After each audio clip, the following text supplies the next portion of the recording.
લે તને ખબર છે આપણી આવનારી પેઢી છે ને એનું તો આવ રમણ ભમણ જ છે.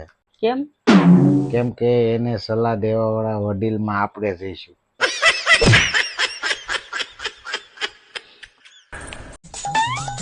હે તમને ખબર છે અમને લેડીઝ ને મનાવીને બહુ અઘરી છે. હા એ તો છે પણ તને કેમ આજ ખબર પડી? ક્યારેક ક્યારેક તો અમને જ નથી ખબર પડતી અમે કઈ વાતમાં રિહાણા છીએ. ये सब क्या? હે તમારા આજ રજા છે, ચાલો ને આપણે ક્યાંક ફરવા જઈએ. ક્યાં જાવું બોલ? તો પ્રાણી સંગ્રહાલય જવું? હા તે વાંધો ને તાર ભાઈને ફોન કરી દે અમે આવીએ છીએ.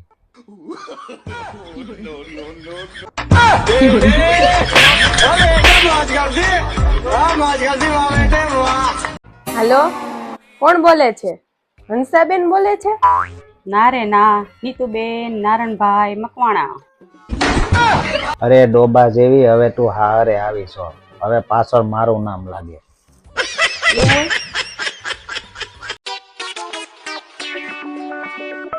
એટલે સાંભળજો, આજ હું જો વાળના ડોક્ટર પાસે ગયો હતો. એને મને કીધું આ જેટલા વાળ ખરી ગયા ને એ બધા નવા આવી જાય, પણ ખાલી 2 લાખ રૂપિયાનો ખર્ચો થાય. 2 લાખ રૂપિયા? 2 લાખ રૂપિયા મને ઘરેણા કરાઈ દે ને તો આખી જિંદગી ટાઈલ વાળા પતિયાર રહી લઈશું.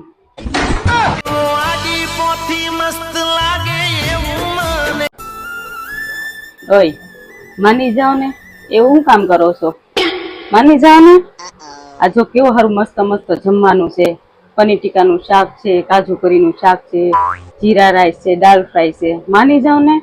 હા મને ખબર છે, મેં જ બનાવ્યું છે. ये सब क्या देखना पड़ रहा है? હું તને શું કહું, મારા 5 પ્રશ્નોના ફટાફટ 5 જવાબ દઈ દે ને તો તને 2000 રૂપિયા આપું. 2000 રૂપિયા? હા 2000 રૂપિયા. પૂછો પૂછો. ભારતના વડાપ્રધાન નરેન્દ્ર મોદી. ભારતનું રાષ્ટ્ર પક્ષી મોર.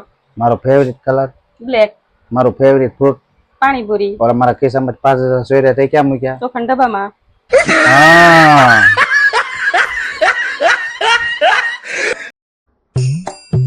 તમને ખબર છે હું 16 વર્ષની થઈ ને ત્યારથી જ મારી હાઈટ વધવાનું બંધ થઈ ગયું છે.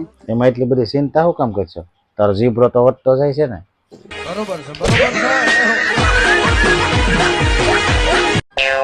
હું તમને શું કહું, કાલથી છે ને આપણે વહેલા જાગવાનું કરી નાખજો. હવે બહુ મોડું થતું જાય છે મારા કલેજા.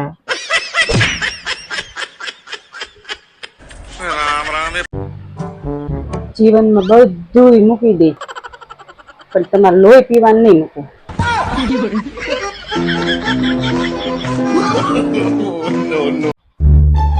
હે મમ્મી, તમે પપ્પાએ લવ મેરેજ કર્યા હતા કે અરેન્જ મેરેજ? તને એવું લાગે છે કે તાર પપ્પાને મોઢું જોઈને લવ મેરેજ કરું?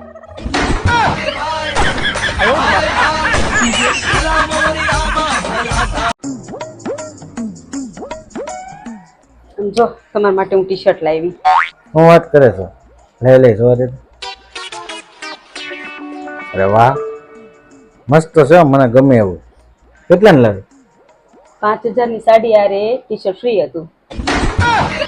એમાં એવું છે ને કે ટી શર્ટ ગમી ગયું હતું, વગર કારણે મારે સાડી લેવી પડી.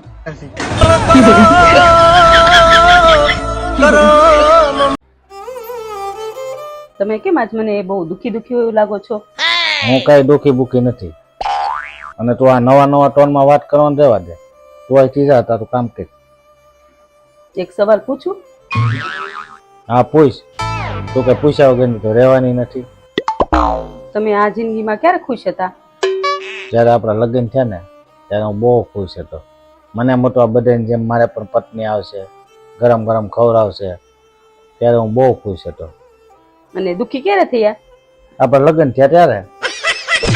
ત્યારે મને ખબર પડી ને કે હવે 2 જણાનું રસોઈ બનાવવાનું છે અને તને ખવડાવવાનું છે, પછીથી હાવ દુઃખી થઈ ગયો. તો મિત્રો, મોદીજીના ભાષણમાં અને રાહુલ ગાંધીજીના ભાષણમાં એક તફાવત છે. તમે જોઈજો, જ્યારે મોદીજી ભાષણ આપતા હશે ને ત્યારે આપણને એમ થાય કે આ વખતે બીજેપીને જ વોટ આપવો છે. बात तो सही है। અને એવી જ રીતે જ્યારે રાહુલ ગાંધીજી ભાષણ આપે છે ને ત્યારે એનું ભાષણ સાંભળીને મજબૂર થઈને આપણે ભાજપને મત દેવાનું મન થઈ જાય છે. ખોટું લાગે છે ને તો જો આ વિડીયો. आटा 22 रुपए लीटर, आज 40 रुपए लीटर केजी. જોયું તમે? 40 રૂપિયા લીટર આટા, 40 રૂપિયા લીટર આટા. પેલા એ લીટરમાં ન આવે, એ કેજીમાં આવે. હવે એ લીટર ને કેજીમાં ખબર નથી પડતી અને આને આ દેશ હલાવો છે.